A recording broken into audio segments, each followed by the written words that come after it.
Hi, I'm Annie Birkestrain, the CEO of RMG Real Estate Keller Williams, and today I'm going to talk to you about 3 ways you can declutter your home before going live on the market.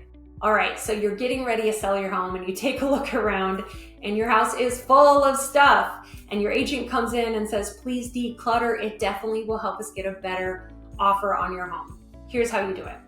Number 1, so you can hide it. There are plenty of places in the house where a buyer usually doesn't peek while they're on a showing. They often do look in the closet of the master bedroom because they spend a lot of time in that room.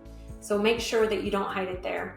But all the other closets in the house are fair game. Tuck your stuff away, no problem. The garage is also a really great space. If it's between being in the house and being in the garage, put it in the garage.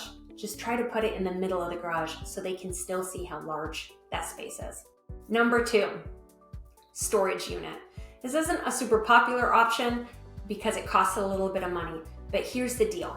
If you meet with a great agent and you price your home well, it will sell in the next couple of weeks. And so you shouldn't be paying that storage unit monthly cost for very long. Number 3. Okay, this one is my favorite. Set up a garage sale and make a commitment to yourself and your family that anything that doesn't sell at that garage sale will go directly to a donation center like Salvation Army. Some of these groups will actually come and get the items from your garage sale and bring them back to their company so that they're able to donate them to others.